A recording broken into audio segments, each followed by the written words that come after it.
Friends, welcome back to my channel employ. दोस्तों, आज आपको इस वीडियो में बताऊंगा कि यहाँ पर देखिए ईपीएफ का एक सर्कुलर जारी हुआ है, जहाँ पर standard operation SOP for joint declaration for member profile updation. जैसे आप प्रोफाइल अपडेट करते हैं, जैसे फादर नेम, मदर नेम या स्पाउस नेम, यदि कुछ भी करेक्शन करते हैं उसके लिए यहाँ पर एक एसओपी जारी हुआ है, जो 31 जुलाई 2024 को जारी हुआ है। तो मैं आज आपको इस वीडियो में बताऊंगा कि सर्कुलर में क्या है और क्या अपडेट करने के लिए यहाँ पर इस सर्कुलर जारी हुआ है। तो दोस्तों, लास्ट तक मेरे इस वीडियो में बने रहिएगा और ये कितने दिन में होता है और कितनी बार होता है ये भी मैं आपको जानकारी दूंगा। नहीं तो आप यदि एक बार करवाते हैं, दूसरी बार करवाते हैं, तो उसके बाद आपके पास कोई ऑप्शन नहीं होता है। उसके बाद आपका कोई भी डॉक्यूमेंट अपडेशन या फिर जो भी ज्वाइंट डिक्लेरेशन में आप अपना प्रोफाइल अपडेशन करवाते हैं तो अपडेशन नहीं होता है। तो आज आपको मैं इसमें वो भी बताऊंगा कि आप कितनी बार चेंज करवा सकते हैं, कितनी बार अपडेट करवा सकते हैं। तो दोस्तों, यहाँ पर देखिए 31 जुलाई को एक एसओपी जारी हुआ है, जो कर्मचारी भविष्य निधि संगठन, श्रम एवं रोजगार मंत्रालय, भारत सरकार द्वारा एक यहाँ पर सर्कुलर जारी हुआ है, जिसमें बताया गया है कि standard operation procedure SOP for joint declaration of for member profile updation version 3.0 in EPF registration. तो देखिए दोस्तों, यहाँ पर in supersession of earliest SOP the competent authority has approved the SOP version 3.0 for joint declaration for member profile updation. अब दोस्तों, यहाँ पर in all cases of joint declaration request the field officer should do a stronger due diligence so that cases of impressions, identity theft और otherwise do not occur. तो दोस्तों, यहाँ पर मैं आपको दिखाता हूँ कि इसमें क्या है। अब देखिए दोस्तों, यहाँ पर कंटेंट दिए गए कि पर्पस, किस पर्पस के लिए इंट्रोडक्शन दिया गया, स्कोप दिया गया है, और ज्वाइंट डिक्लेरेशन 4.2 में ज्वाइंट डिक्लेरेशन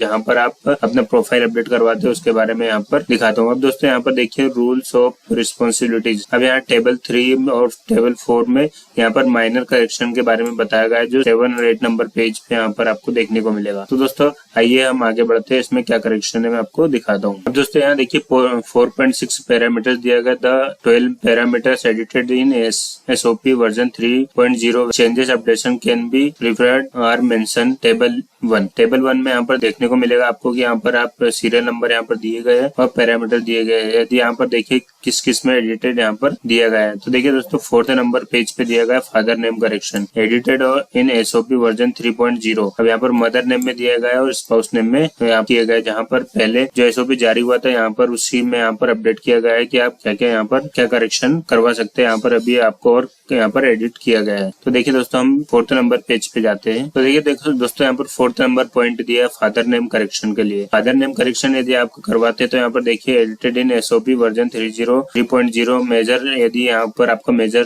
कुछ गलत है, जैसे कुछ एक स्पेलिंग गलत है या फिर कुछ भी गलत है, तो उसके लिए यहाँ पर क्या क्या ऑप्शन दिए गए मैं आपको दिखाता हूँ। If the name gets change phonetically irrespective of number of alphabets getting change. दोस्तों, यहाँ पर यदि अल्फाबेट चेंज है तो आपके लिए यहाँ पर जो माइनर एडिटेड है वो यहाँ पर हो जाएगा। इन केस 3 और more than 3 alphabets get change. यदि आपके 3 अल्फाबेट चेंज है तो भी यहाँ पर चेंज हो जाएगा। If inserting a name for the first time, यदि आप फर्स्ट टाइम यदि नाम यदि चेंज करते तो हो जाएगा। If expanding the same name, यहाँ पर जो आपका नाम है वो भी यहाँ पर चेंज हो जाएगा। माइनर जो आपका मिस्टेक होती है वो यहाँ पर चेंज हो जाएगी। अब यहाँ पर देखिए माइनर नेम यहाँ पर if less than 3 alphabets get change and the name not changing phonetically, यदि 3 से ज्यादा यहाँ पर है तो यहाँ पर चेंज नहीं हो पाएगा। If removing only solution like Shri, DR, mister, missus, miss, etc, ये रिमूव करने के लिए ओनली आप एक बार कर सकते हैं। दोस्तों, यहाँ पर यही मदर नेम में भी सेम दिया गया है और स्पाउस नेम में भी सेम कंडीशन दी गई है कि आप किस तरह से चेंज करवा सकते हैं। अब दोस्तों, यहाँ पर मैं दिखाता हूँ आपको। अब देखिए दोस्तों, यहाँ पर केसेस इन विच यहाँ पर दिया गया है, यदि आपका members do not have UN, और यदि दोस्तों आपका यूएन नंबर नहीं है या फिर member UN seeded with Aadhaar but Aadhaar detail mismatch with the office record. यदि आपका यूएन नंबर तो है आधार में, लेकिन उसमें जो रिकॉर्ड है वो नाम मिसमैच है, आधार डिटेल मिसमैच है, तो आप यहाँ पर रिकॉर्ड सही करवा सकते हैं। And UN is not activated. अब दोस्तों, यहाँ पर देखिए यदि एक्टिवेट नहीं है तो एक्टिवेट करना होगा आपको।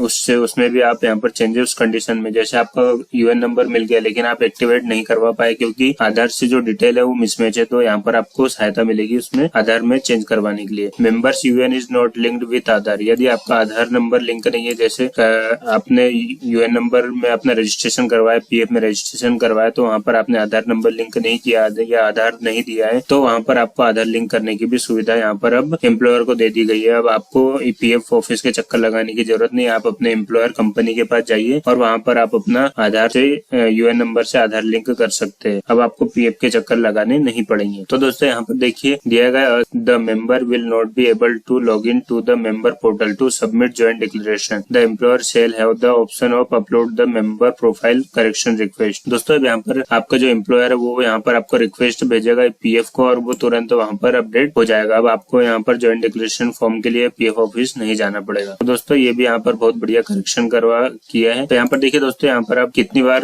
चेंज करवा सकते हैं। आप मेंबर नेम एक बार चेंज करवा सकते हैं, यहाँ पर जेंडर एक बार चेंज करवा सकते हैं, डेट ऑफ बर्थ एक बार चेंज करवा सकते हैं, फादर नेम एक बार चेंज करवा सकते हैं, मदर नेम एक बार चेंज करवा सकते हैं। सिर्फ मैरिटल स्टेटस आप 2 बार चेंज कर सकते हैं, उसके अलावा आप यहाँ पर चेंजेस नहीं कर सकते। तो देखिए दोस्तों number of times and changes allowed, इसके बाद आप यहाँ पर कोई भी करेक्शन नहीं करवा पाते, सिर्फ आपको एक बार ही चेंज करवा सकते। दोस्तों आप सोच समझ के अपना जो आधार में है नाम वही आप यहाँ पर करेक्शन करवाए, नहीं तो आप दोबारा नहीं करवा सकते, आपको और परेशानी का सामना करना पड़ सकता है। दोस्तों इस सर्कुलर में यही हुआ है कि यदि आपका आधार नंबर लिंक नहीं है तो आप अपने एम्प्लॉयर से आधार नंबर लिंक कर सकते हैं और आपको जो भी नाम करेक्शन करवाना है आप एक बार में सही करवा लीजिए, क्योंकि आप यहाँ पर दोबारा नहीं करवा सकते।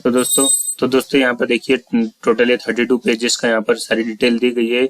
इसको मैं अपने वीडियो के डिस्क्रिप्शन में लिंक दे दूंगा, आप वहां से भी डायरेक्ट पढ़ सकते हैं। टोटल 32 पेज है तो मैं वहां पर दे दूंगा, आप इसको ओपन करके सारा पढ़ सकते हैं कि इसमें क्या क्या अपडेट होना है और क्या क्या, यदि आपको कुछ और इसमें से देखना है तो आप यहाँ पर देख सकते हैं, क्योंकि टोटल 32 पेजेस का है। इसमें आपको जो भी करेक्शन करवाना है ये सारी डिटेल यहाँ पर देखिए। दोस्तों नेम ऑफ डॉक्यूमेंट भी दिए गए तो आप वहां से डॉक्यूमेंट देख सकते हैं। नेम जेंडर के लिए आपको कौन कौन से डॉक्यूमेंट चाहिए या फिर डेट ऑफ बर्थ के लिए कौन कौन से डॉक्यूमेंट चाहिए, यहाँ पर दिए गए लिस्ट दी गई है। फादर नेम और मदर नेम का स्पाउस नेम करेक्शन के लिए देखिए यहाँ पर इतने सारे डॉक्यूमेंट दिए हैं, जैसे पासपोर्ट दिया गया है, उसके बाद राशन कार्ड दिया है, उसके बाद जो मार्कशीट जो होती है वो यहाँ पर दी गई है, पेंशन कार्ड दिया गया है, बर्थ सर्टिफिकेट दिया गया है, मैरिज सर्टिफिकेट, फोटो ID, उसके बाद आधार card, pan card, 12th 10th की मार्कशीट, ड्राइविंग लाइसेंस, जो 11 यहाँ पर डॉक्यूमेंट दिए गए। इन डॉक्यूमेंट में आप यहाँ पर फादर नेम, मदर नेम है, स्पाउस नेम करेक्शन करवा सकते हैं। तो दोस्तों इतने सारे डॉक्यूमेंट में एक नई डॉक्यूमेंट तो आपके पास जरूर होगा, तो यहाँ से आप अपना जो फादर नेम है वो करेक्शन करवा सकते हैं। तो दोस्तों यहाँ से आप आधार यदि सही करवाते हैं आप तो Aadhaar card link with active mobile number से भी आप यहाँ पर आधार की कॉपी दे सकते हैं। तो दोस्तों ये ज्वाइंट डिक्लेरेशन का आप यहाँ पर ऑफलाइन फॉर्म है, तो ये सारे डॉक्यूमेंट लगा के आप यहाँ पर अपना अपडेशन करवा सकते हैं। दोस्तों ये टोटल यहाँ पर 32 पेजेस का मैं यहाँ पर डिस्क्रिप्शन में दे दूंगा, वहां से देख सकते हैं। अब देखिए दोस्तों यहाँ पर जैसे यहाँ पर मैं आपको और दिखा देता हूँ कि जैसे जो एम्प्लॉयर है, आपको एम्प्लॉयर को बताना है कि उनका जो जैसे आप मेंबर यूएन खोलते हैं उनके भी वैसे एस्टेब्लिशमेंट साइन ID होती है, लॉगिन ID होती है, वो जैसे उनके मेंबर ID से खोलेंगे तो यहाँ पर देखिए मेंबर ID में जाएंगे तो यहाँ पर डिटेल चेंज रिक्वेस्ट, यदि आपने चेंज रिक्वेस्ट के लिए दिया है तो वो भी यहाँ से देखिए अप्रूव कर सकते हैं मेंबर के लिए। तो दोस्तों अब आपके एम्प्लॉयर ही आपकी कंपनी है, देखिए यहाँ पर चेंजेस के लिए ऑप्शन आ गया है, वहां से डायरेक्ट करवा सकते हैं। देखिए यहाँ पर स्क्रीनशॉट दिया गया है कि किस तरह से यहाँ पर अपडेट करवाना है। तो दोस्तों आप इसको सारा यहाँ पर देख लीजिएगा, मैं डिस्क्रिप्शन में दे दूंगा इसका, और वहां से भी आप डायरेक्ट देख सकते हैं कि कैसे यहाँ पर अपडेट हो पाएगा। तो दोस्तों मेरी इन्फॉर्मेशन यदि आपको सही लगी तो फैमिली और दोस्तों के साथ शेयर जरूर करें, और दोस्तों यदि आप मेरे चैनल पर नए हैं तो सब्सक्राइब जरूर करें और बेल आइकन जरूर दबाएं ताकि इसी तरह से इन्फॉर्मेटिव वीडियो आपको यहाँ पर मिलते रहे। दोस्तों बहुत बहुत धन्यवाद।